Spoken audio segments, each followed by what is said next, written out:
100 years ain't what it used to be.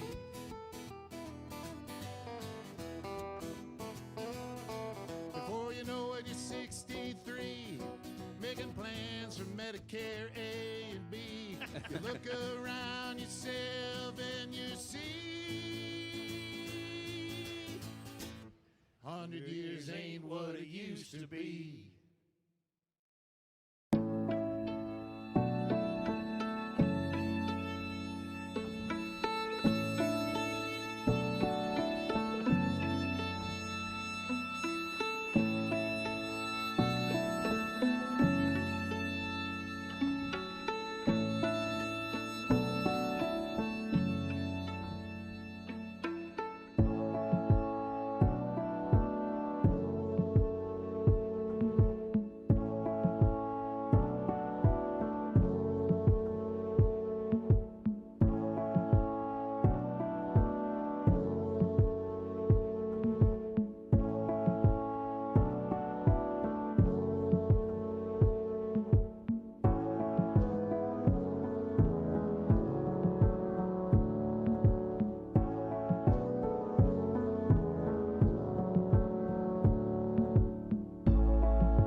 Josh Arnold.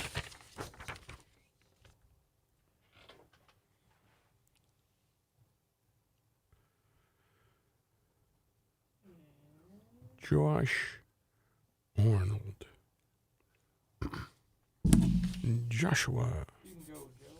Josh Arnold, investment consultant, brings you Garage Logic Podcast number 1747, March 31st, 2026, the last day of March.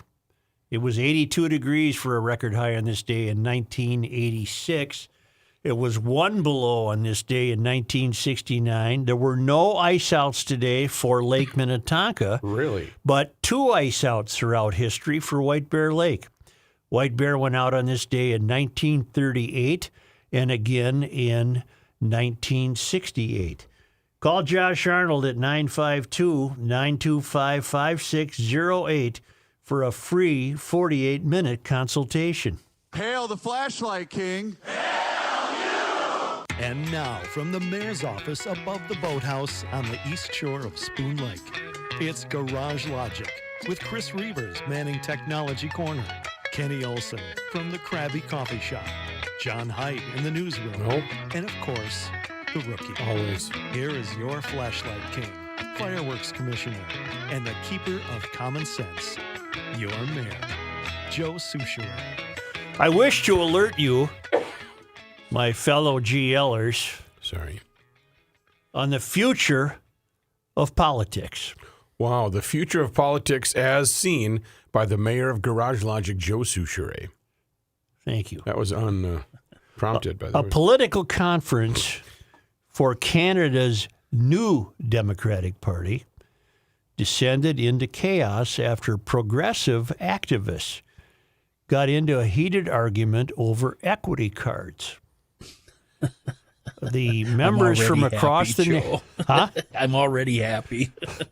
the members of this new party from across the nation gathered in Winnipeg, the capital of the Manitoba province, our friends right up north To of the Winnipeg, north, yes. over the weekend to elect the party's new leader. The event was billed as an opportunity for progressive, read Mysterian, Canadians to come together to debate ideas, celebrate our shared values, and help shape the future of our movement. Okay, but footage from the event revealed frustration among delegates over the alleged misuse of equity cards. Those were color-coded cards that identified a party member as being part of a marginalized group that granted them special privileges. Equity is a woke buzzword that means equality of outcomes. Progressives say that equality, generally taken to mean equal opportunities, can be discriminatory because of some of the minority groups must first overcome disadvantages that others do not have. One delegate was outraged that she was allegedly skipped in the speaker queue despite having standing at the podium with her gender equity card. A transgender woman who argued her rights are under attack claimed it was frustrating that a cisgender woman had spoken over me. Similarly, a black woman argued that equity cards for women like her have no value outside of this space. All right, thank you. Yes. Can I read you something? All animals are created equal. Some animals are more equal than others. Thank you, Mr. Orwell. Yes, sir. Conference Chair Adrian Smith, who identifies as non-binary, also seemed a bit testy and snapped at a delegate in a keffia after being addressed as Madam Chair. Oh, hold on. I'm going to have a coughing jag. I will say I've seen some of the party that will never get anything done. I've seen some of the pictures that accompanied the Daily Mail I have piece. Too, yeah. And it's, again, Oh, Ricey my. calls it a Inexact Failed science. science. yes, imperfect science. An imperfect science. Yes. After a vote had passed on rescinding the Canadian Charter of Rights and Freedoms, which allows legislatures to temporarily override specific rights, a furious Asian trans delegate took the stand. highlighting first how it is hard as a radicalized and transgender delegate to even use her equity card. The delegate complained that a cisgender woman had been permitted to speak before her when she was holding a gender equity card. Okay, Gabe, we have a double secret emergency. Yeah, good luck finding it. I know what you're going to ask. I'm looking for the audio. Do you think it exists? Oh, the audio of this. Yeah, it's the I can look while Gabe's doing that. it's the NDP meeting in Winnipeg, New Democratic Party. NDP. It might be really wonderful to hear the audio. Oh, of this. it would be the best. And then Rook, another block out on the printer, but that's okay. I don't have to read it any further. My point being that this is us. This isn't that far fetched from us. Us being America. Us being the closer you get to the country's tallest buildings. Us being people that have been completely surrendered to an ineffective, incompetent, and useless political class. These poor saps in Winnipeg, they can't even figure out who should sit where or who should speak because they want to. Their whole value system is based on your marginalization.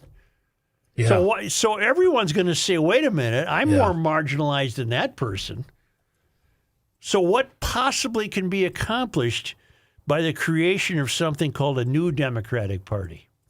And if I was a traditional Democrat, I'd be angry that they're stealing my name. Gabe, see if that works in your email. So everyone's going to say, wait a minute, I'm more marginalized than that person. That's me. Yeah. So what possibly can be accomplished? Why am I hearing me? Yeah, where are you?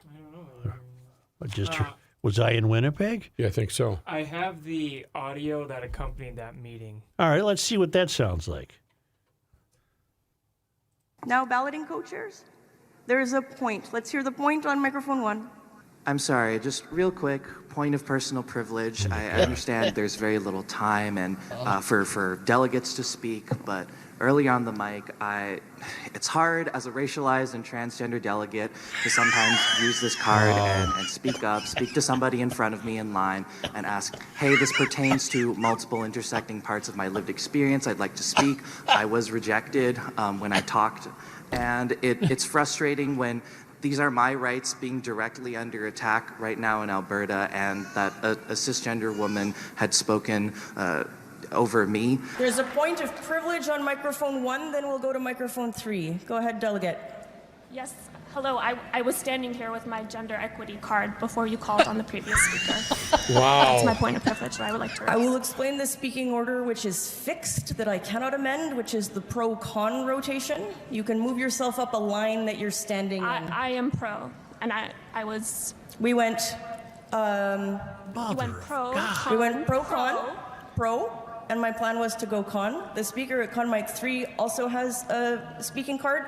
Yesterday, this card was used in an inappropriate manner. Oh my I want everyone to be God. mindful that these cards for individuals like myself who identify as a black woman have no value outside of this space.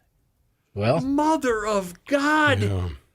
she's You right. can't. Is that a Monty Python skit? Is this real? It's got to be. Is this real? It is, folks. This was real. I don't know. This happened in Winnipeg.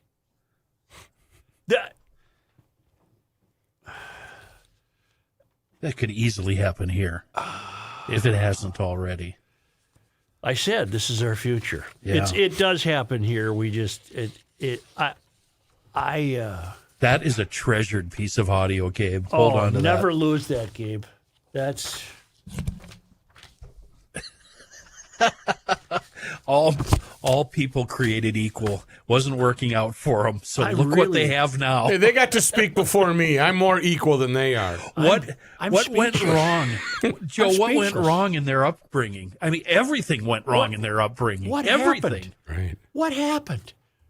How could this be? When did it all start going so wrong for you? The failed academy has to Yeah. play into this. Oh, without a doubt, and the failed parenting. I'm speechless. We knew this was coming when they started giving out participation trophies 20 years ago. What's we knew this was coming. What's non-binary mean again? Just normal. So you're a normal person.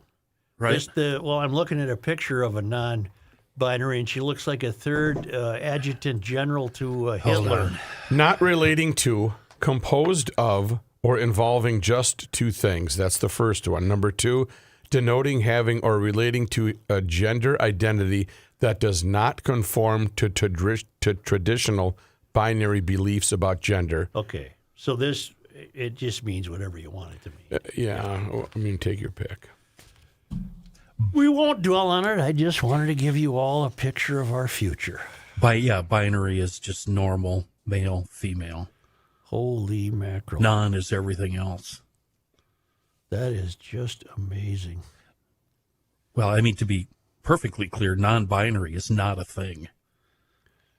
But they say it is. How do you function on a daily basis? Serious question.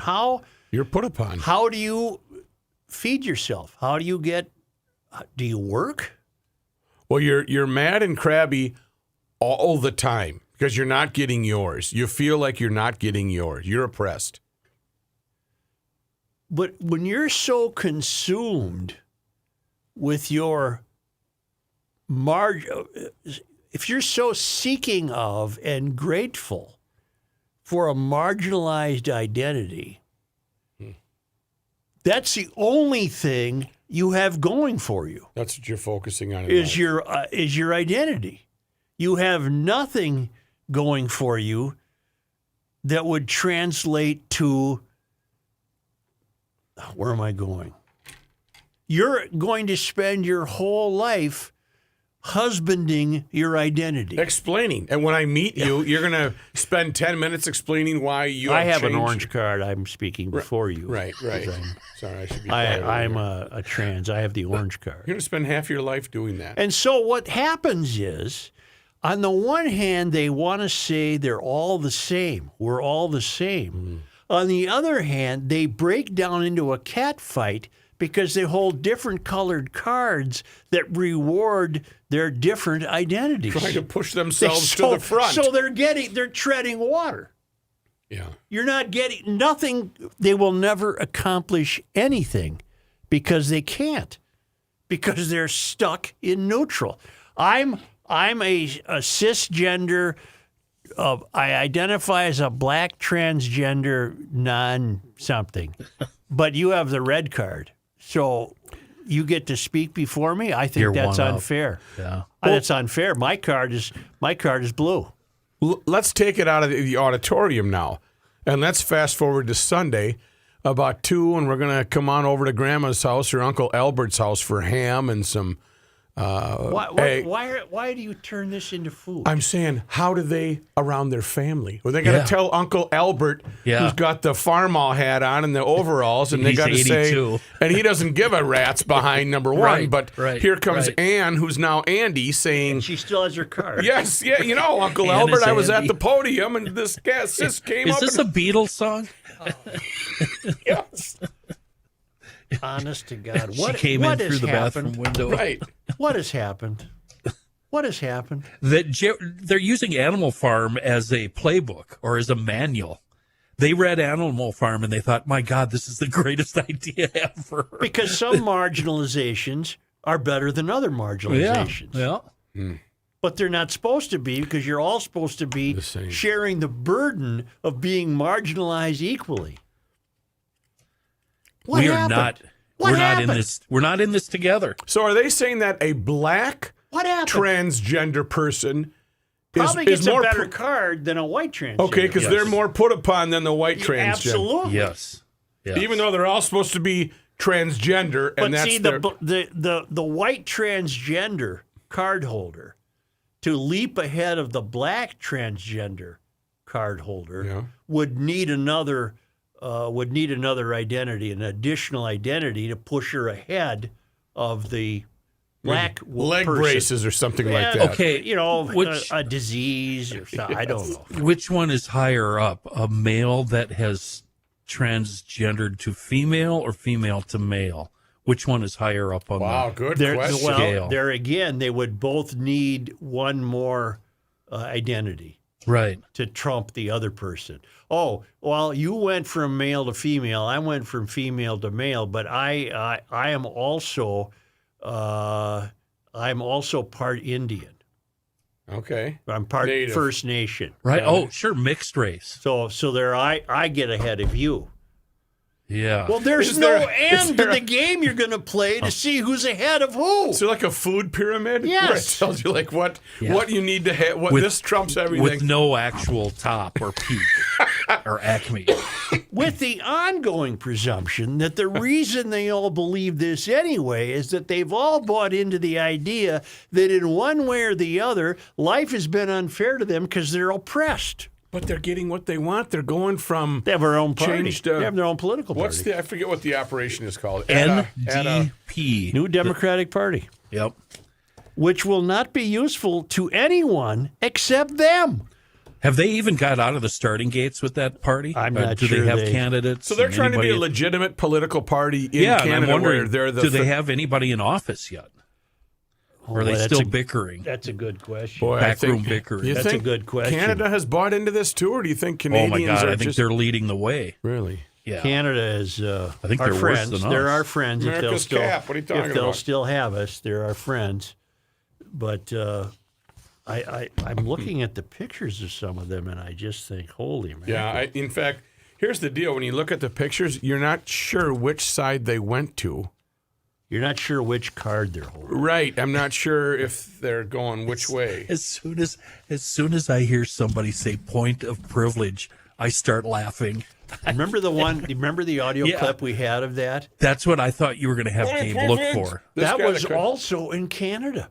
Oh, was it? I believe that was also in Canada. But why do they? What's point of privilege? Where the It's- guy, that mushmouth It's my guy. turn. Oh, My it's- turn. Let me so talk. instead It's of my saying it's turn. my turn, they've even softened it up. Point of privilege. No, it was that mushmouth guy you Yes. couldn't hear. Yes. Yeah. Stop referring to people as gender-wise, because Right. we're all. And plus, one of them was complaining about the noise. I'd ask Gabe to find that, but I don't know what to tell you to look for. I don't know what he would label. I don't- it. did we I'll save I'll it? find it. Did Yeah, we save we it? got it here.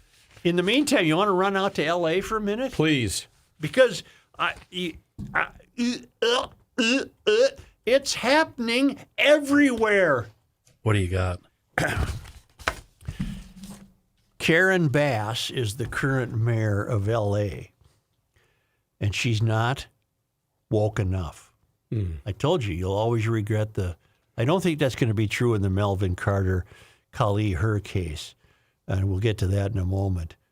But it's generally been true that no matter how far gone the current office holder is, you'll regret that office holder when they're replaced by the next one. I repeated that to R.T. Rybuck 2 weeks ago at the airport. Well, Karen Bass, we learned, didn't she go to Cuba or something while the city burned? Yes. And she's about as woke as you can find.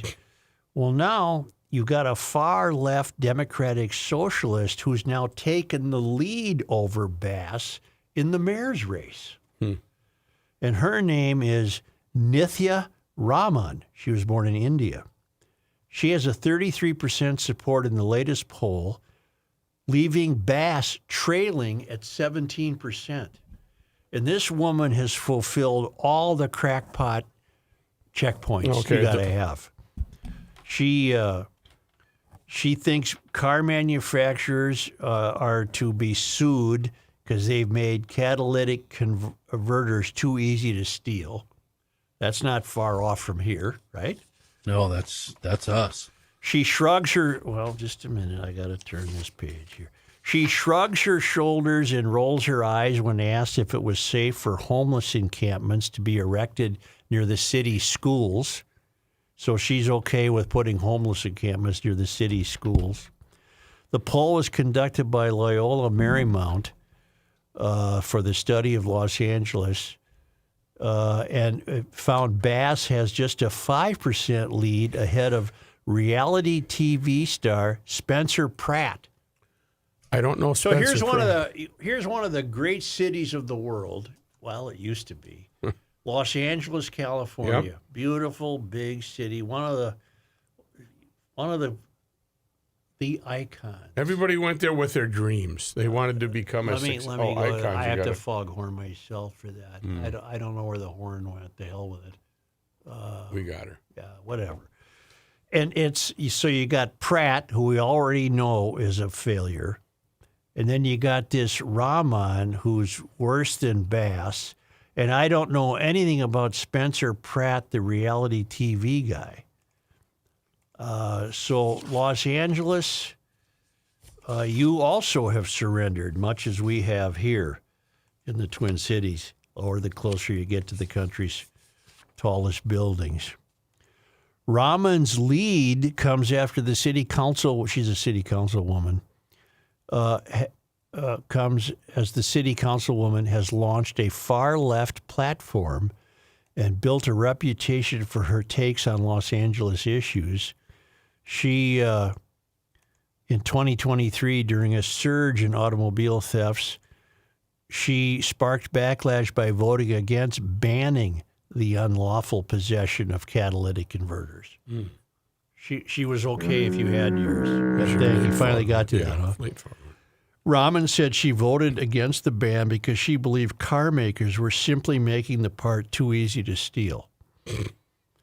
In this case, I think one of the things that infuriates me is that we have a company, whatever, Toyota, who makes the Prius that essentially has a device on their cars which is super easy to remove. It's basically the value of a MacBook, right? She said. Despite almost 8,000 catalytic converters being stolen in L.A. in 2022, Rahman said her solution was to manufacture a car that is not easy to be stolen. Well, I can't really say much. Keith Ellison has already done that. Yeah. Jumped right on He it. sued Hyundai and Kia because it's their fault the cars are being stolen. Making them too easy. What else can we learn here?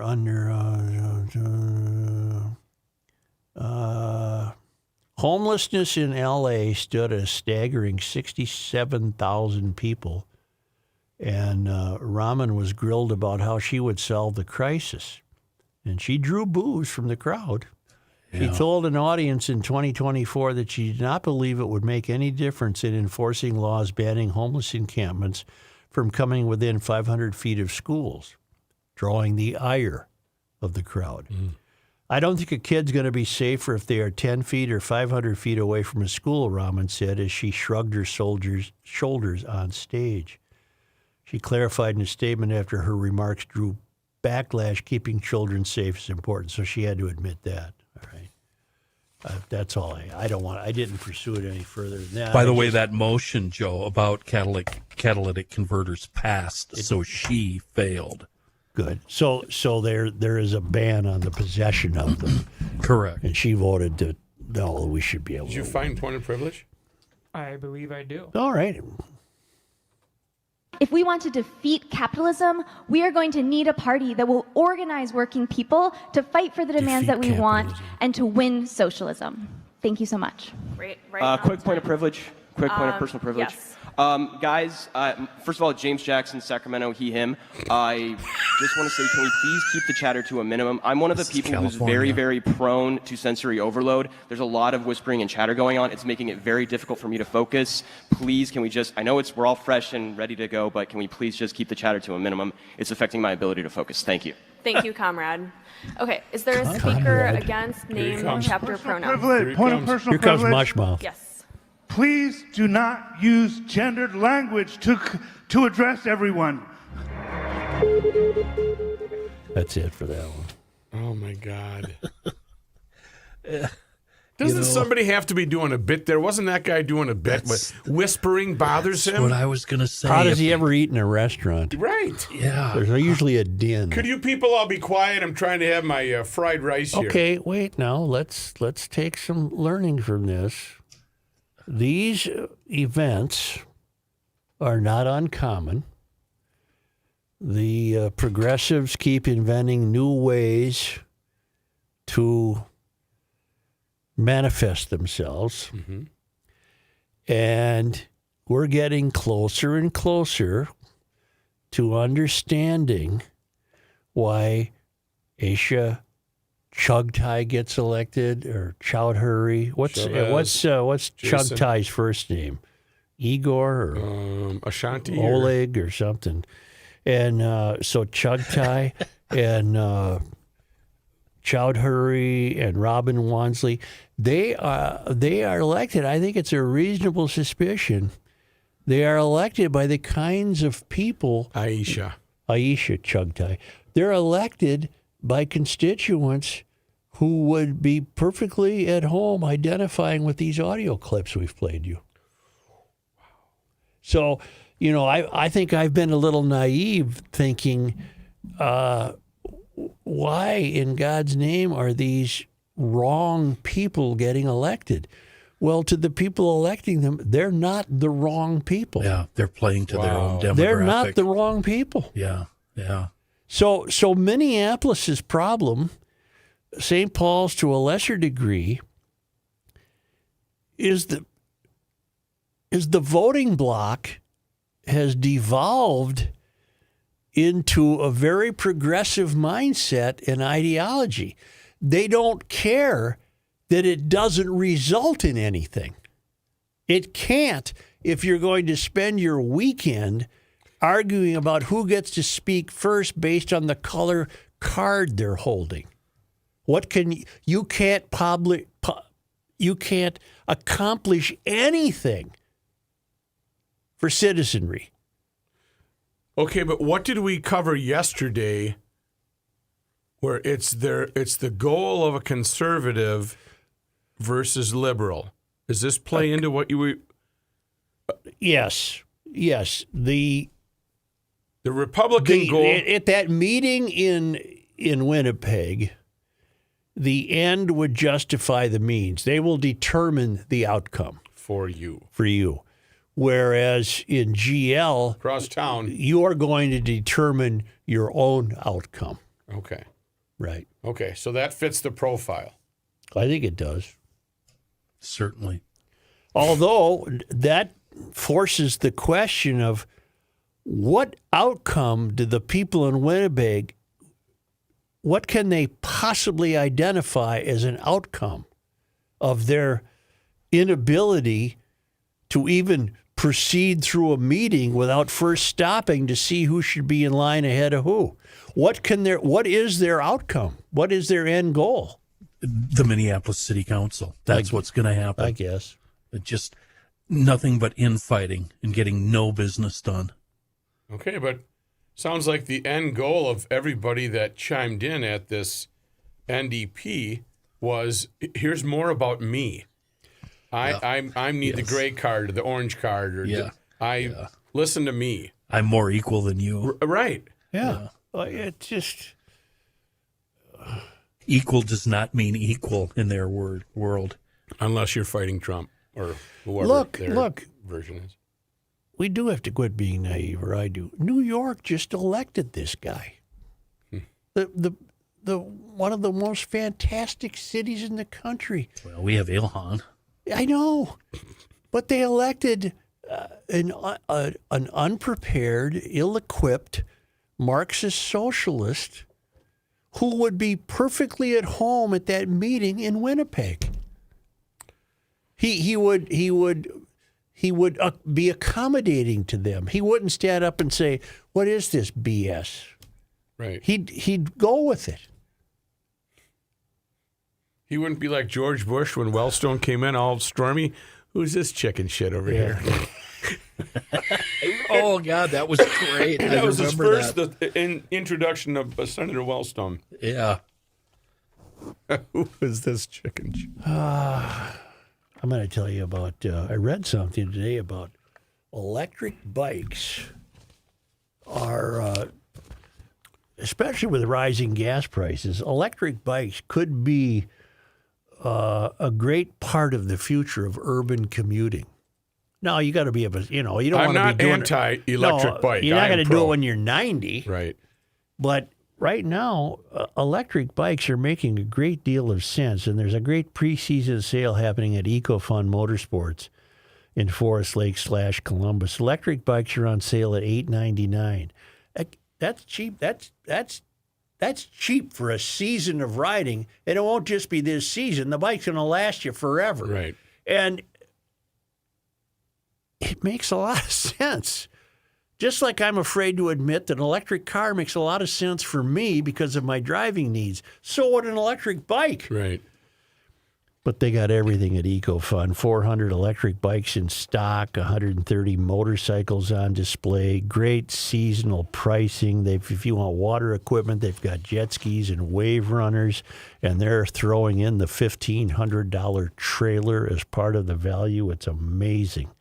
It's going to be the most fun store you've ever gone to. It's EcoFun Motorsports, Forest Lake / Columbus. It's on Highway 97. Immediately west of Interstate 35 and down in Burnsville on the Service Road of Life. And a great website at ecofunmotorsports.com. Might we turn now? Where are you going in the world now? Where in the world are you going now? I'm leaving L.A. Okay, we'll hop on the, what was it, the Common Sense? No. And I'm the GL Jet. GL Jet, that's and I'm what it was. flying back to the Twin Cities, where we discovered today, as far as I'm concerned, Melvin Carter displayed larcenous behavior. He took money that ostensibly was to be part of incoming Mayor Collie Herr's budget. Yeah. And he distributed handsome bonuses to his staff. For the job well done, huh? Melvin never accomplished anything as mayor. The city is in dire condition. Has he got his next free gig yet where he doesn't do anything and gets paid by the public? I have not seen that. Is it tradition to give bonuses to staff when you're outgoing? I've never heard of this before from any mayor. Kenny and Jay Coles were going to break this story on Krabby Coffee Shop, but the Star Tribune got wind of it, and doing what news gatherers do, they printed it, which they should have. So it's in their online edition today, and we learned that these bonuses were meant to reward extraordinary achievement, exceptional performance, significant contributions, and substantial accomplishments well beyond normal or regular working responsibilities. Well, wait, this is a ray of hope. They're going to actually list the accomplishments or the positive job well done, or is it just in general? No, I'm sorry, Matt. We don't really get a list of what. I thought that'd be okay if they listed. You're too positive, Matthew. No. This is up and up theft. Okay. The deputy mayor, I think her name is Tinchner. She got $96,500. Shoopers. Now we learned that she had some personal leave. We learned that part of that's recognition pay. We learned that some of that's termination settlement, and part of that was vacation. Yeah. Then you got the chief of staff got $83,000. Wow. The Jamie Tincher. Yeah. The city attorney got $73,000. The chief equity officer got $63,700. Now there's see, a deputy mayor could probably demonstrate to taxpayers what she did. Okay? Mm-hmm. A chief of staff could probably demonstrate to the taxpayers what they did. A city attorney could certainly demonstrate to the taxpayers what they did. Right. But as I read the rest of the list, there's not a chance in hell you could demonstrate to the taxpayer what you did. Chief equity officer got $63,700. I defy Carter to have the guts to tell the citizens of St. Paul what that chief equity officer did to earn a $63,000 bonus. We should demand that. We should demand that. Did he give himself a bonus? The chief resilience officer, Russ Stark, $54,500. No, I'm sorry. Yeah, $54,500. I defy anyone, Carter, to tell me what he did. What accomplishments are there? Was he If the there are, plowing if there are, I will apologize and take my words back. Was he the street guy that would come out and talk about? I don't know what he did. Plowing. That guy's still working there. No, that's Joe's guy. buddy. Okay. That's I forgot his name. Kershaw. Okay, Yeah. Kershaw. Public Works Got guy. it. Excuse me. He's not all bad. No, that's He's He honest, actually at least. works. Yeah, and he's honest about problems. Intergovernmental Relations Associate, $42,000. Communications Director, $42,000. Policy Director, $42,000. You all didn't do anything. Intergovernmental Relations Director. So, wait a minute. The Intergovernmental Relations Associate got $42,400, but the Intergovernmental Relations Director only got $41,800. Fire chief, okay, they do something, $41,000. Policy advisor, they don't do anything, $37,000. Policy advisor, $31,000. So that policy advisor did even less than the policy advisor got Does this $6,000 mean more. these people are gone now? Yeah, and have to this reapply, is or- Melvin's cabinet. they're Maybe gone. they had to reapply for Collie Her. I don't know. Press secretary got $29,000. Office of Financial Services director got $21,000. Assistant to the mayor, $19,000. That Wait, was the- the the- person who answered the phone every day and said he's not here. Plus, the press secretary who did not make him available got $29,000. Yeah. Press secretary, Wow. 29,100 to be exact. Staff assistant, $12,000. Well, 11,800. Deputy director of financial services, 7.8, and executive assistant to the mayor. That must have been somebody that I don't. They didn't do anything because they got 4.6. Plus, he worked from home, so they just sat around. This deputy mayor, Jamie Tincher, who got she damn near got $100,000. She received a termination settlement. Do you all have this at your place of employment, by the way? All you GLers who are listening? Do you have this figured out the way the public class has it figured out? No, they do It's not. funny you asked that because St. Paul didn't have this when Coleman was running the show. No. He didn't do this once. So Tinchner received a termination settlement of $47,100.60, a bonus of $10,183.68.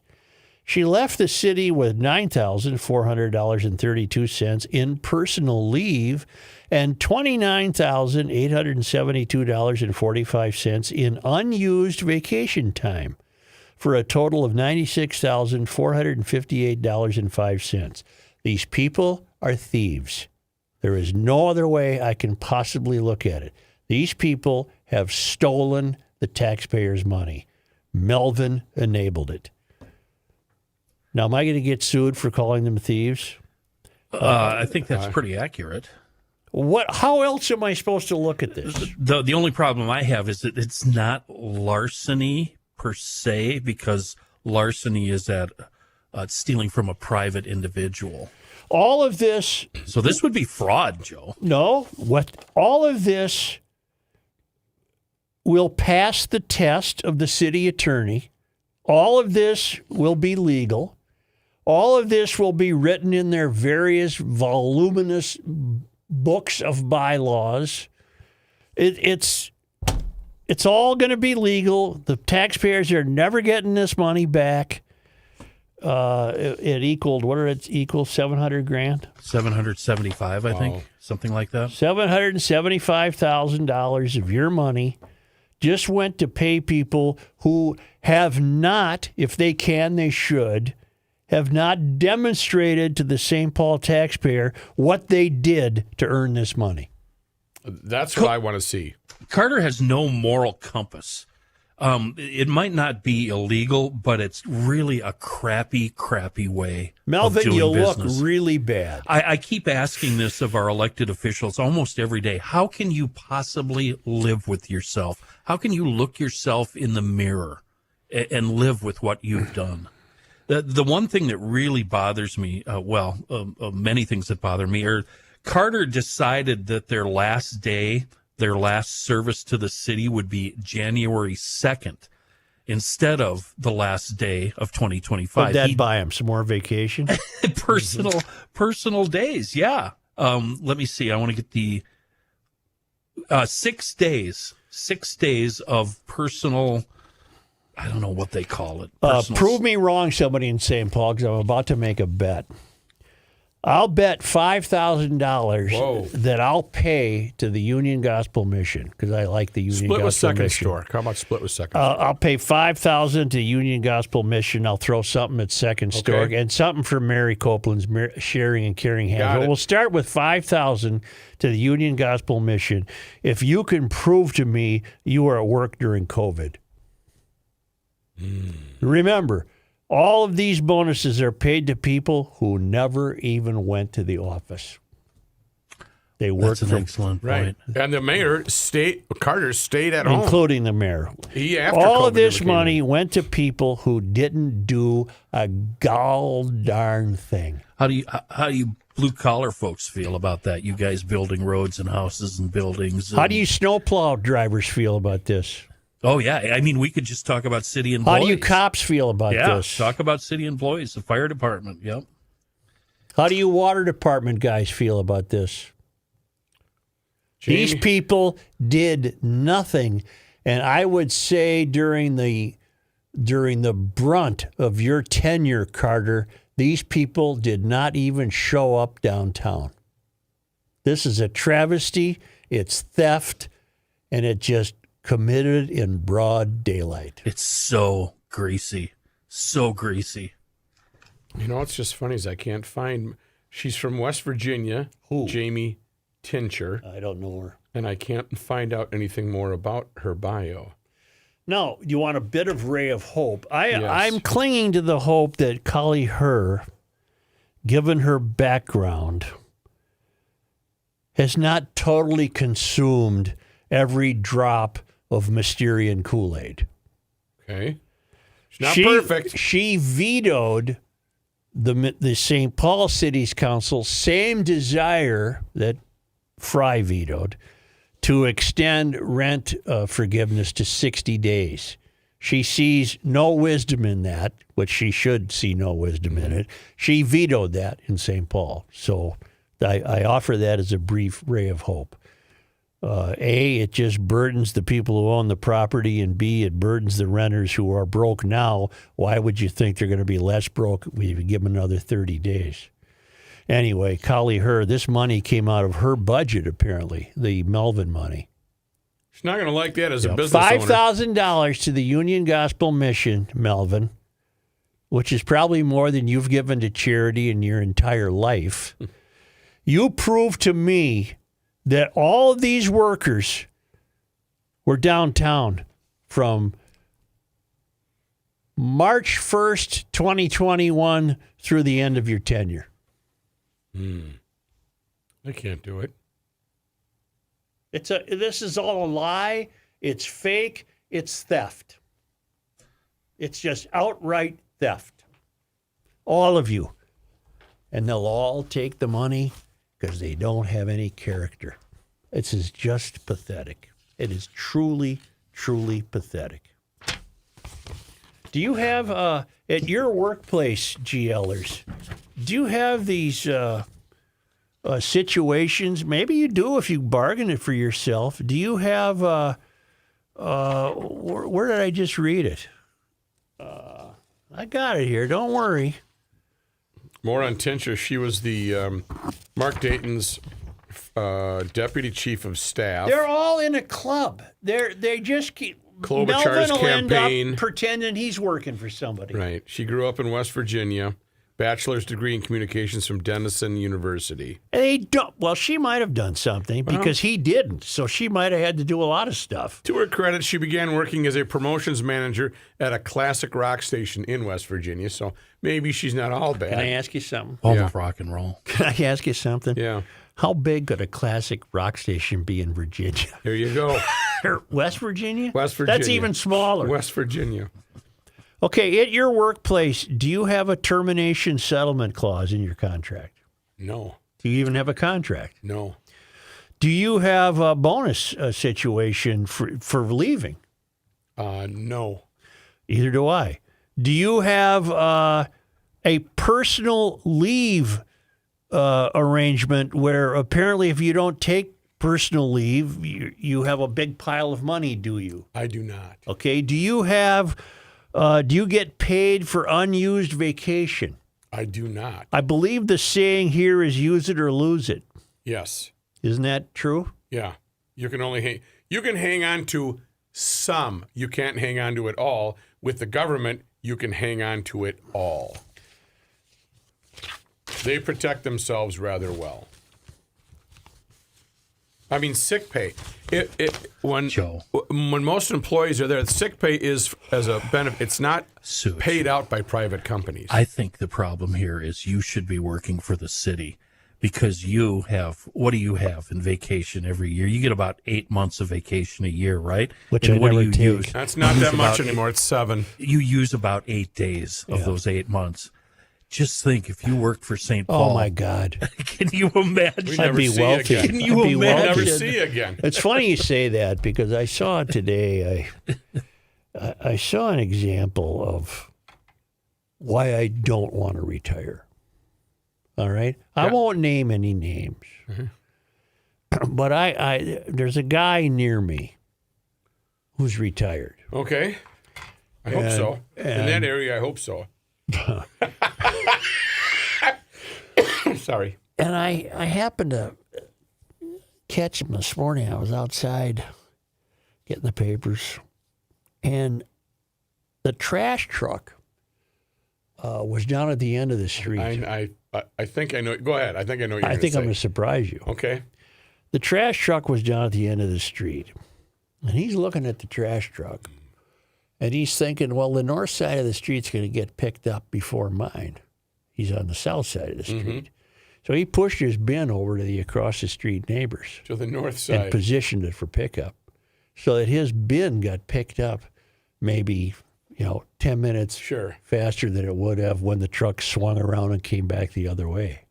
And I'm thinking, that's too much time on your hands. That's a guy needs a place to go. That's a sign to me that that's just, what's tomorrow? You got to buy a new toothbrush? See, I thought I can't see it. So, go ahead, Ken. You told me this story earlier, and I was on your side. But since then, I've been thinking about this. The main thing is he's retired, right? I believe so. He is winning in life. If he's been doing that sort of thing since he graduated from, say, college, little cheats like that every single day. That's how you retire early. That's how you win. Somehow you've been able to associate this to money. Yeah, he's given himself winning. an advantage. It's an attitude, Joe. It's an attitude of I have to be first. I'm going to get mine. I know the guy. I know the guy well. He's hail fellow, well met. No doubt. He's probably a GLer. He's smarter than the rest of us. But I see. You came up with a reason. I can't come up with a reason. See, I cannot come up with a reason why you pushed your bin across the street, then walked back to the end of your driveway to watch your bin get emptied, and then go fetch your bin. I think this is part of that's who he is. He's a winner. And can I tell you who this guy is right here? Yeah. This is the guy that is featured in the Progressive commercials that stands on his side waiting for the trash guy to come so he can say, got a couple of big loads today, huh there, Jerry? How we doing on the south side of the city? Use your knees, not your back. Just so he can converse with the guy for 20 seconds out of his day. And then, did you order this weather? Yep, see you next Tuesday. Yeah, it's going to rain. You better hurry up. As he's dragging it in, Thank you. You're off a hair. You're off. Tell me, you're please, off a bit. Correct me. We have an up-nod relationship. It's not like before with Frank. No, Frank, I drove the truck. Right. Oh boy, you are that guy in the commercial, Mike. Oh shit, yes. Didn't Can I Kenny, drive? Do you know about my relationship with my energy resource recycling agent, field representative? I've never heard this. You've never heard this? No. Frank Delmaris was my guy, and I knew him for 40 years because he was my guy in my alley where I lived prior to where I live now.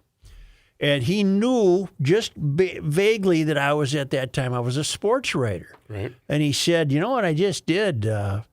He got out. We finally knew each other's name. And I said, well, how you doing, Frank? He says, well, I just left some Twins tickets taped to the garbage can lid of one of my neighbors because I can't use them. And he told me the story that the next time he went to a game, he was at the game with his kid, and Howard Fox was sitting in front of him because Frank had really good tickets. And Howard Fox was Calvin's traveling secretary. Yeah. And Howard, was turning around and trying to be friendly. Glad handy. Hey, how you doing? He looked at Frank and oh, wait, I screwed it up. Frank found 2 tickets. Somebody left 2 tickets. Somebody left 2 tickets Yeah, for Frank yes. under the garbage can lid. Okay, So when yeah. Frank picked them up, he put them in his pocket, and they ended up being these That's what it was. great seats. And so Frank's at the Metrodome, and Howard Fox is in the row ahead of him. And Howard Fox turns around and he looks at Frank, who he didn't know. Frank's sitting there with his kid, and Howard says, "Season tickets?" Frank says, "No, I found them taped to the bottom of a garbage can lid on my route."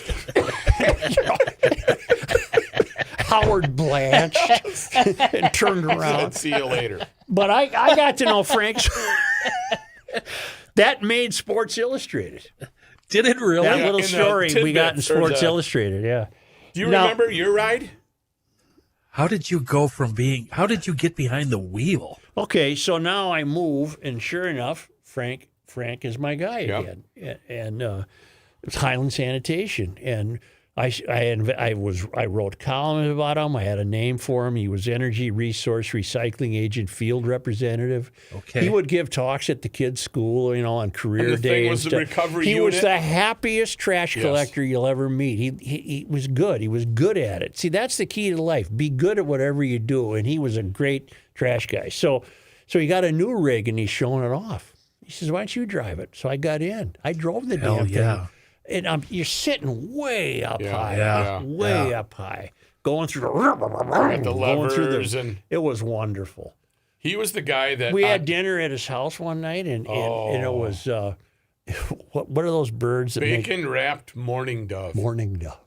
and a leg of That's venison. exotic. A leg of venison that he grilled. Oh, And he did get a visit from the DNR because we talked about it on the radio. Yeah. They did come and see him. But Gabe was, I think, 2 years old, and Frank pulled up in the machine, the truck, and Gabe did you got have to, them too on your route? Yeah, Yeah. on Goodrich. And Gabe got to ride on the back down the hill Oh, cool. and pull the lever. Oh, cool. I thought Gabe was going to spontaneously combust. And then Gabe siphoned the gas out of the tank and Yes. drank it. And So drank that's it. good, Frank. Yeah. You're good for another 2 blocks. Yeah. Gabe's been self-medicating since a very, very young age.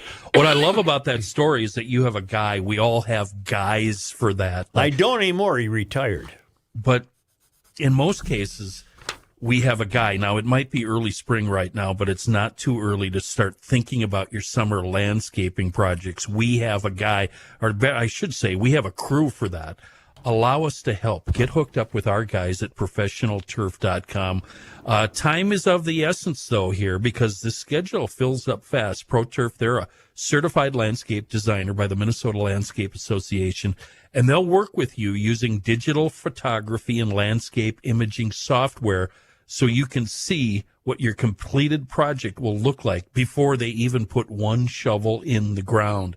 ProTurf specializes in, well, everything landscape related. The installation of trees, shrubs, perennials, rock, sod, you name it. They can really upgrade that outdoor environment.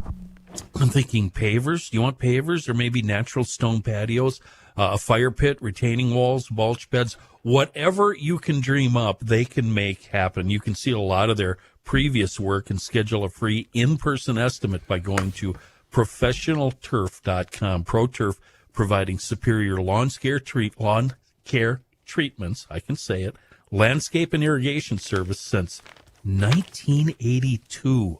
Log on to professionalturf.com. How did we get on trash? What were we talking about? How did that happen? What were we? Talking about the Oh, GL. retirement. Yeah. Retirement. Oh, retirement. Yeah. How did we get talking about retirement? Joe doesn't want to retire. No, I saw a sign that I didn't want. I saw a sign, that you didn't want to that retire. I shouldn't, because Got it. it's. Remember now, Walls will not let me deduct any money in a federal program if I donate money to private schools. Yeah, because that would be detrimental to the failing public education system he presides over. I'm not indicting teachers, by the way. I am indicting your top-heavy administration. Yes. It's ridiculous. But I was reading about the Blaine High School English course. Mm-hmm.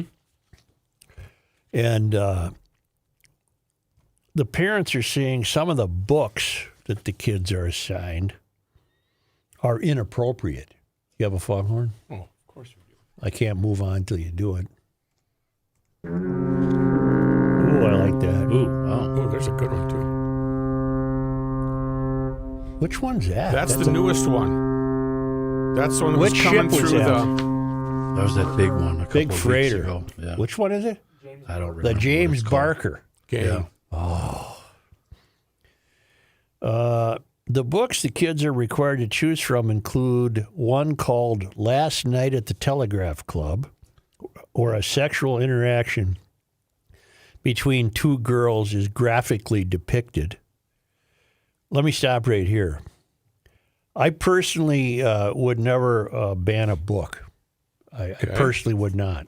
Would you be selective I'm on not what... done. Oh, okay. I would not.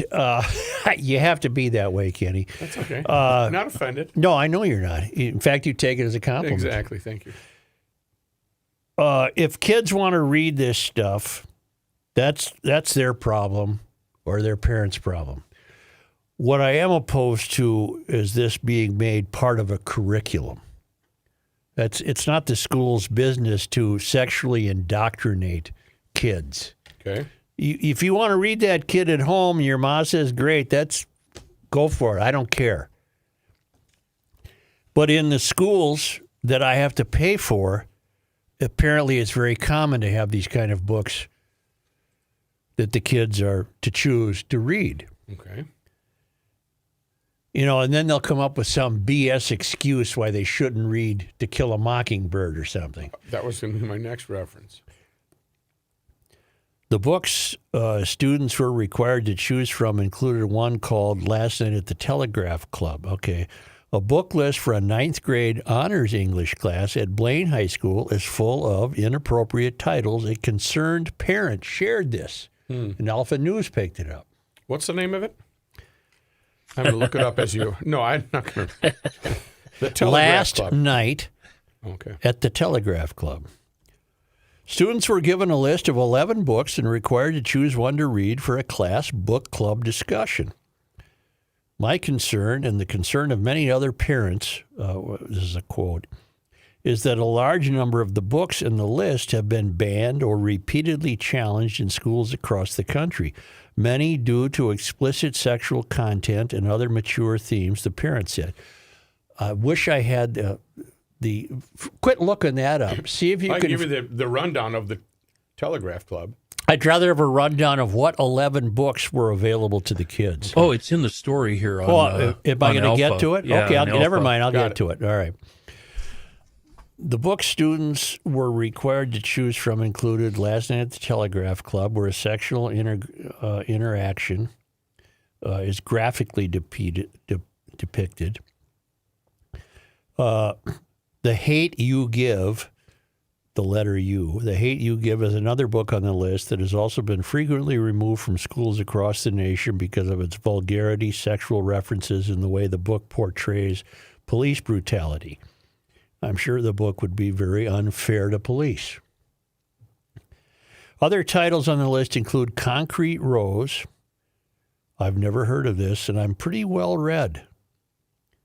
The Firekeeper's Daughter, We Are Not From Here, Ready Player One, Whoa. Words on Bathroom Walls, The Grace Year, I Am Not Your Perfect Mexican Daughter, Internment, and Between Shades of Gray. Where is fine literature here? That's where I was going. Do any of these titles... Where's something meaningful? English class, when you read an English class, I thought traditionally it was encouraged to make you fall in love with reading, make you passionate about reading books. Rook, look up for me words on bathroom walls. What would that be about? Isn't the world ugly enough without having ninth graders read this stuff? Why don't you read something, Catcher in the Rye, Mark Twain. I made a list of the books I was forced to read. Catch-22. Catch-22. But this is ninth grade, remember? Ninth grade. Portrait of Dorian Gray. Yeah. Some Ayn Rand book. I don't remember what the title was. I don't care if they don't read that. Super boring. Catcher in the Rye, you said that. And Animal Farm. Yeah. Anything Mark Twain. All of those books lit a fire in me, and I've been reading ever since. Hey, ninth graders, Mark Twain was the first guy to write about children responsibly. He treated children as real human beings. It's the first author that ever happened along that way. Joe, you know why they won't read Mark Twain? Because it has Jim in it? James, yeah, our friend James. Rook, what'd you find? Words on Bathroom Walls by Julie Walton, a young adult novel about a witty, introspective teen named Adam who navigates high school while living with paranoid schizophrenia, chronicling his experiences through journal entries as he takes part in an experimental drug trial to manage his hallucinations and falls for a new girl, Maya, while trying to keep his illness a secret. The book is praised for its honest, humorous, and uplifting portrayal of mental illness, relatable characters, and its exploration of love, friendship, and acceptance. Stop. Read me another one. Find. No, I think there's a theme that I'm identifying a theme here. Okay. Do Concrete Rose. Whoever can do it faster. If Gabe wants to participate. Young adult novel by Angie Thomas, serving as a prequel to The Hate You Give, focusing on Star's father, Maverick Carter, as a teenager in Garden Heights. The story follows a 17-year-old Mav as he navigates gang life, his father's prison sentence, and his mother's struggles, only to discover that he's a father himself, forcing him to confront. Stop. Do We Are Not From Here. Then I'll identify the theme that's being... young adult novel about three Guatemalan teenagers, Pulga, Chico, and Pequeña, who flee their homes and embark on a perilous journey to the U.S. border, riding the dangerous train system known as La Bestia.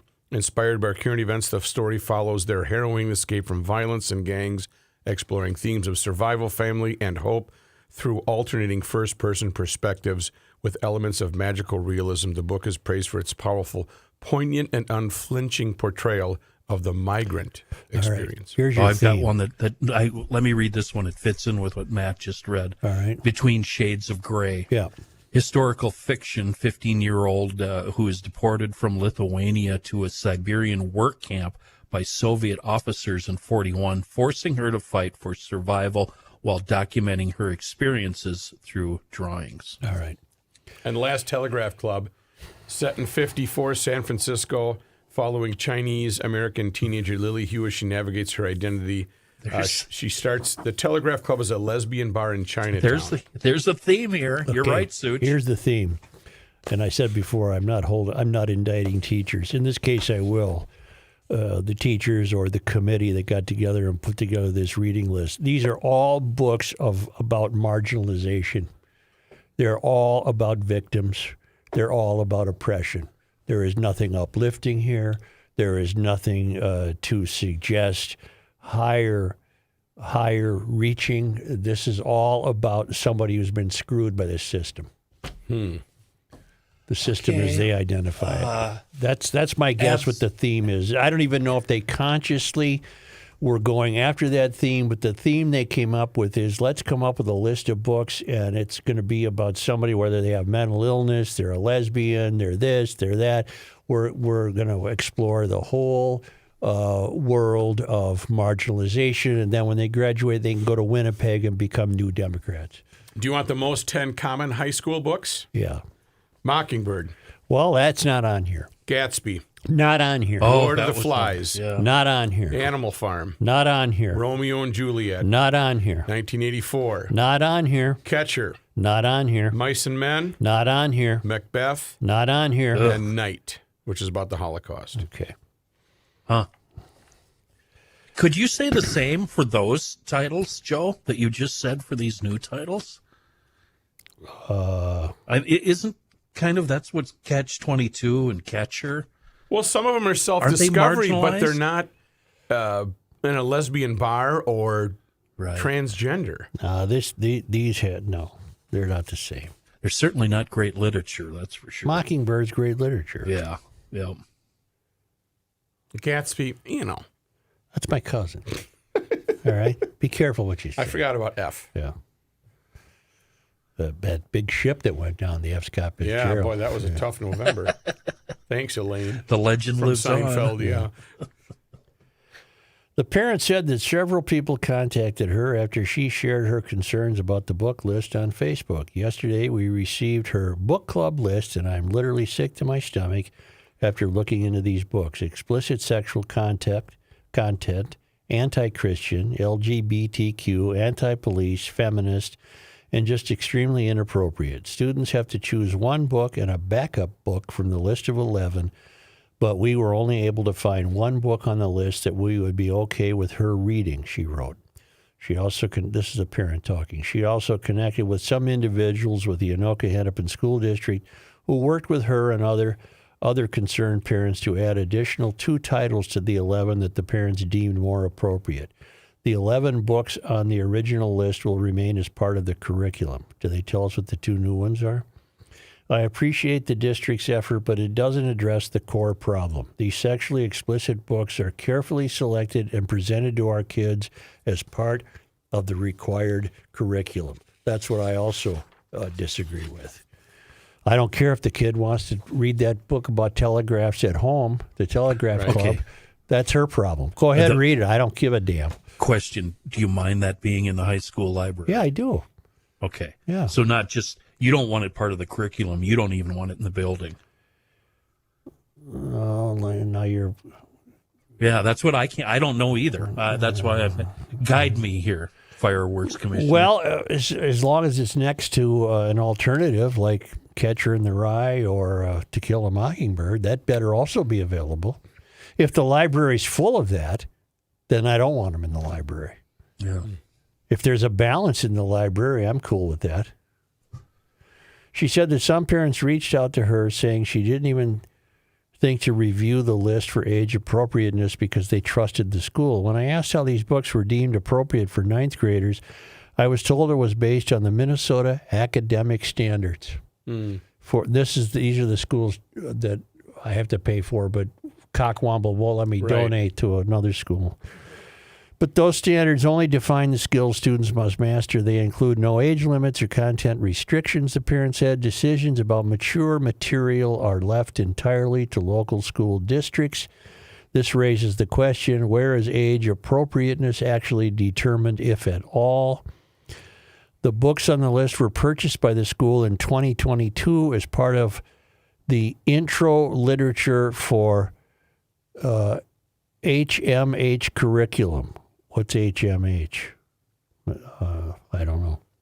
The school district has a process to provide alternative curriculum material options upon the request of a parent or student, the district said. There is also a formal complaint process that could be pursued regarding instructional materials if that is of interest to parents and guardians.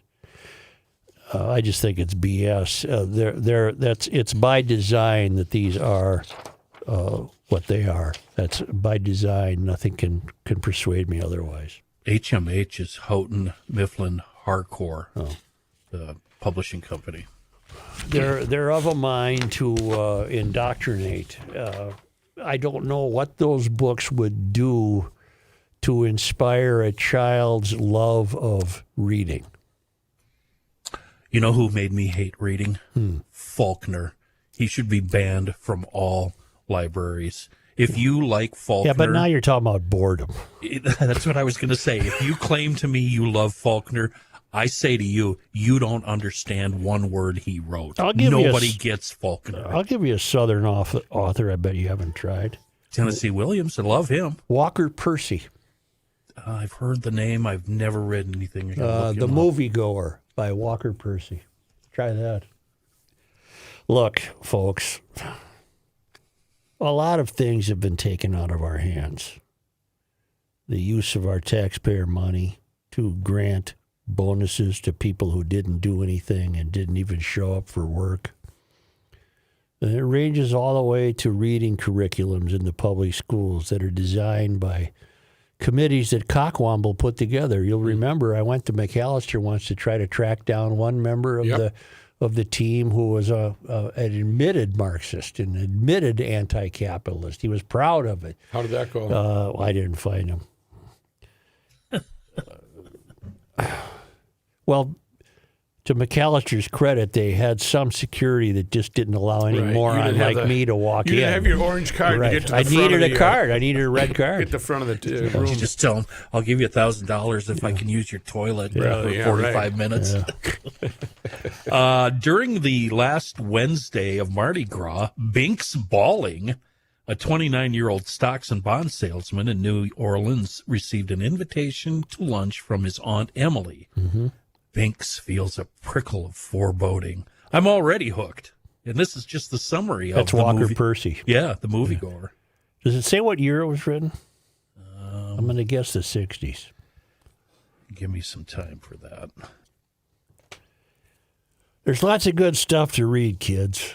I mean, if you want to read the Telegraph story, that's fine with me. But why don't you balance it with something good? You know, you don't always have to be a victim of something. 61. You don't always have to be put upon. You don't always have to be oppressed. You can make your own decisions. See, here's the problem with that kind of indoctrination. It's watering the seeds here. It's training you to believe in progressivism, which is essentially a complete and utter thorough rant against anything that works. Progressivism doesn't work. They couldn't even get their meeting off the ground in Winnipeg. It doesn't work. Or other places. Plug in whatever city you want. We just don't have the proof. Well, we do have the proof. You're seeing it in 2 destroyed cities in St. Paul and Minneapolis. Well, that's okay. Point of privilege? Kidding. What does that mean, point of privilege? Give me the mic, damn it. No, Now. I know it means that, but... I want to talk. Yeah. Quit gendering everybody. Stop doing gender references. Good God. I bet you would love... Sure I would. If I did something here, and we can do that then, huh? Jeez, look at the time, Gabe. Wow. Well, I'm going to tell you about the center of the American Who needs Reavers experiment. in height? Who needs them? Don't go down that road. Don't say that. Okay, sorry. Take it back. I need... Boy, the rookie really needs to be here every day, doesn't he?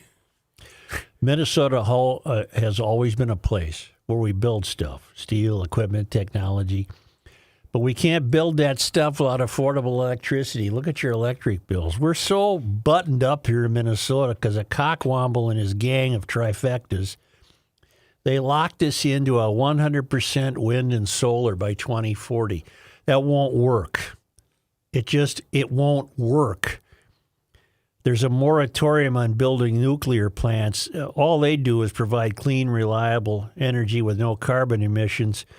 The technology is safer. It's more advanced than ever, but we can't do it. Let's not make the same mistake as other states. No. This isn't going to turn out well for affordability. Go to AmericanExperiment.org. That's one word, AmericanExperiment.org, and click on Take Action. And you'll have a way there to tell your lawmakers to lift the moratorium and free the nukes. The American experiment wants to protect America's energy future.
ready, Gabe. Oh, I don't have this thing. Yeah, I do. It's right here. No, I don't. I don't have it. No. Here's a guy Here's who Kenny. doesn't have a thing. Joe Souchere. That's all right. Not only is the shipping free, it's crazy, crazy fast. Let me explain here. Yesterday afternoon, I logged on to customroasting.net. I ordered the Garage Logic Twin Pack. That's 2 pound and 3/4 bags of dark roasted ground coffee. That's, for me, the dark roast, 1 bag of Boundary Waters, 1 bag of French roast. You have your option, dark or light. That's 3.5 pounds total of coffee. And I can't believe this. I'm following the shipping. It's already making its way to Jackass Ranch. I ordered yesterday afternoon. It'll be here before sundown. And yes, the shipping is free. We all love free shipping. You know I love it. And I can't promise. I wish I could. I wish I could promise that your package will arrive as quickly as mine does. But you know how shipping is. I can't promise that to you. But I can promise you that the coffee they do send you was roasted right before they shipped it. That's why the beans and the ground coffee from customroasting.net is so wonderful. It doesn't sit on a shelf waiting to be shipped. They roast it, bag it, and then ship it as soon as they get your call. And the next thing you know, you're enjoying an amazing cup of coffee at a very reasonable price. Custom Roasting, they're a Minnesota company. They're right there in Buffalo. They've been around since the early 90s. So Steven, the head roaster and co-owner, he knows how to do business, let's call it the GL way. Be sure to click on that Garage Logic tab when you order your coffee from customroasting.net. Rook, what were the 3 things that we said preceded 9/11? Sharks. And speaking in tongues. Shark attacks. And the legislator who was involved or not involved with the disappearance of an aide. Something like that? Yes. All right. Yes, I can't remember that. Then I have a warning for people. And then 9/11 followed that almost immediately. Mm-hmm. I have a warning for people. We already have the sharks. We already have the story of this, most recently, of this legislator who got involved with someone who then killed herself. Remember? Yes. Okay, so beware. Is Ann Hesh Harrison Ford's wife? No, but they were in a movie together. Well, be careful. If Ann Hess starts speaking in tongues, then the war in Iran really got out of hand. Because the latest news, there's more shark news now. Oh, no. I got bad news about Ann. She dead? We lost her in 2022. Well, that's right. She was in a car accident, wasn't she? Something like that. Well, anyway, watch out for her speaking tongues Gary anyway. Condit. Gary Condit was the guy. Chandra Levy. Oh, yeah. What happened to that? That was the Levy scandal. He became the subject of national news coverage after the disappearance of Chandra Levy, a young woman who was working as a D.C. intern. But he never was convicted of anything, was he? He was questioned twice. He denied having an extramarital affair with her. However, Levy's aunt eventually went public with conversations she had about their relationship. I see. Well, the sharks now around the Bahamas. Brazilian scientists have discovered that these sharks are ingesting a lot of cocaine, caffeine, and painkillers. Sounds like they hang out with Tiger Woods. This is not good. I mean, I don't know why this should surprise me. The world is really screwed up now to the point where sharks are high on cocaine. Wow. Maybe it's from the Trump blowing up those boats. Exactly. There's cocaine all over the Caribbean and Atlantic side. Yes. This is the fallout from an uptick. That needs to be foghorned, Gabe. Uptick. I don't care which horn you use. From an uptick in marine pollutants per a study commissioned in the journal Environmental Pollution. Pharmaceuticals and illegal drugs are increasingly recognized as contaminants of emerging concern. We call those CECs. Oh, okay. Contaminants, contaminants. You're on your own. Of emerging concern in marine environments, particularly in areas undergoing rapid urbanization and tourism-driven development, the researchers wrote while having a little trouble reading. I'm glad it's getting close to the end of the show because The researchers wrote while describing the troubling shark trend. We have sharks. No fault of theirs. Right. They're just doing what they're supposed to do. You got hayseeds visiting the Bahamas from Las Vegas, and they're blowing cocaine right in the water. There we go. How bad can they be?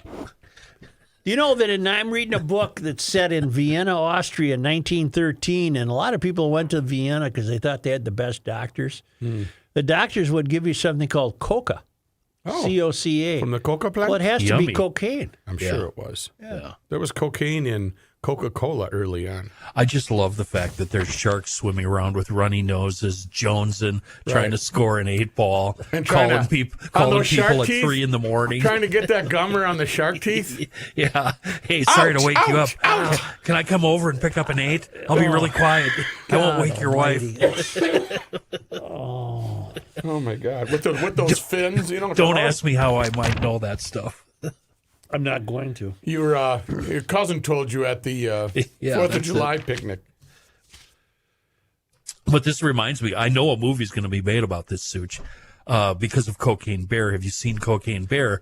That's when they threw a bunch of smugglers threw out backpacks full of cocaine into a forest in Georgia. You serious, Clark?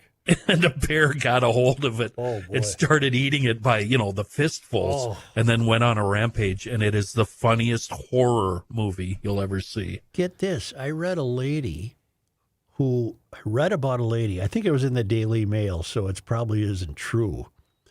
But she ingested what she thought was cocaine. It was LSD. Oh, no. She took 50 times more than the amount of... No, listen to this. She took 55 times more LSD than the amount that would kill you of LSD. Yeah. She went into a coma. Okay. She had been a long COVID sufferer.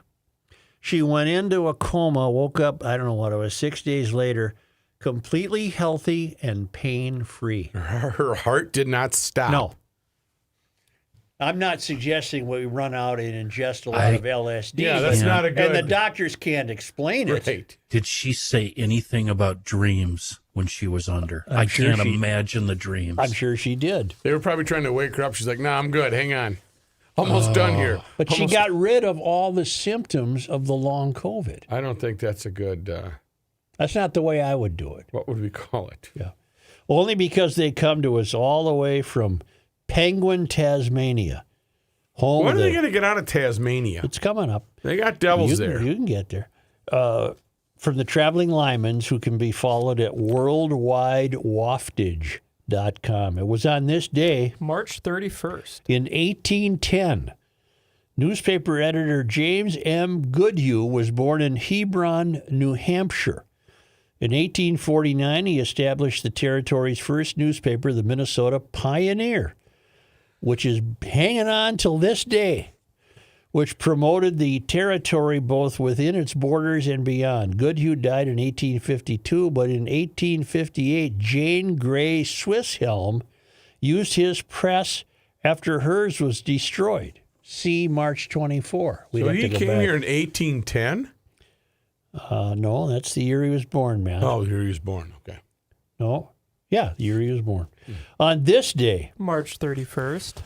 On this day in 1847, for the fourth and final time, Seth Eastman took command of Fort Snelling.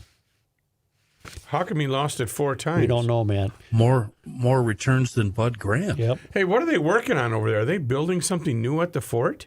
I don't. What am I?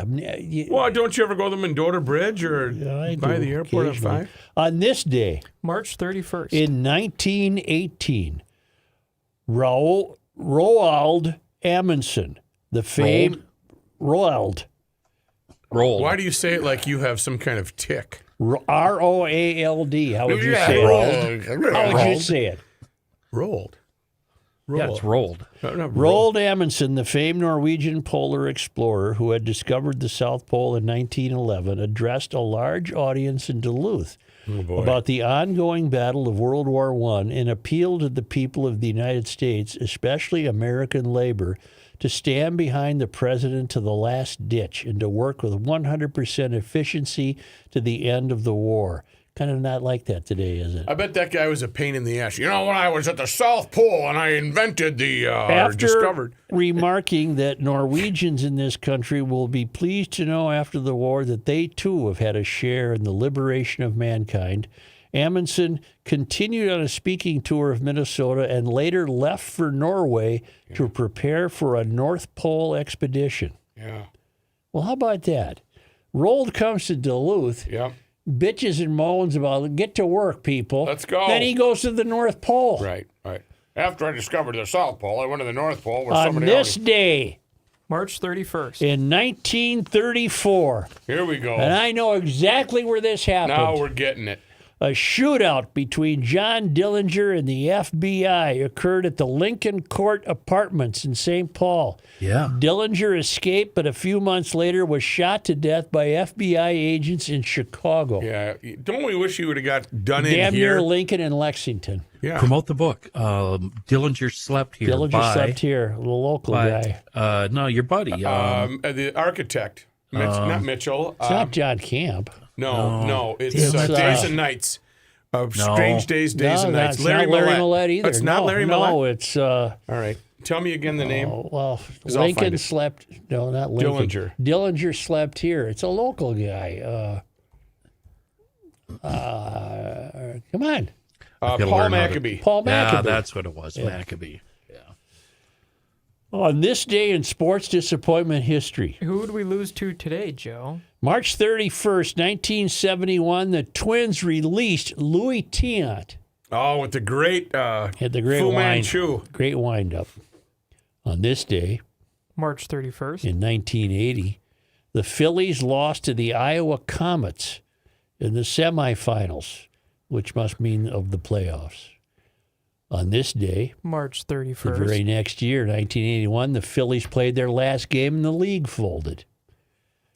On this day, March morbid. 31st. in 1987, the North Stars fired Lauren Henning as coach. Was he any? He never Don't really was that remember good. him. He was the bald guy. He Well, had the bad. they fired him, man. Yeah. On this day, March 31st. in 2013, the Star Tribune printed the Twins' Silver Linings. I have no idea what that's referring to. I don't know what that means. No, I that don't was know what past that contraction. means. They were outdoors or at the Target Field. Silver linings. Printed the Twins' Silver Linings. Well, it was early in the season, March 31st. Maybe it was the, who knows? I have no idea. Boy, I what bet it the was. poll ads at that time wish they hadn't invested in commercial real estate. It sounds like the Twins are going to be coming to town and encountering inclement weather Thursday and Friday. Yes. If not Saturday and Sunday. Sunday should be nice. The sun should be out. Saturday, you might get a little bit of. We're not really going to have a couple of snowstorms, are we? No, we'll get some. Why Maybe am some I asking slush. you? Because I'm paying attention. Do you have a 'cause seal? Do you have a I'm seal? entertaining for According Easter. according to Barlow, we're going to get a few inches. Well, thank you, GLers. We'll Is that brace the for forecast that. for Thank you. Don't. North American Bank? How about North American this Bank? awesome segment brought to us by the North American Banking Company, Mr. Bilski and his whole crew, tending to all of your financial needs, the North American Banking Company. Thanks, Bilski.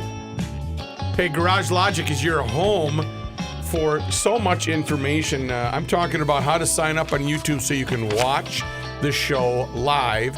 The town council, Joe's got a pile of certificates to sign because there are a whole bunch of brand new members to the town council. And what they get is access to Garage Logic prior to the show, post-show grumblings, and then in between when we go to a break, you can hear us all rip each other while the ads are being played.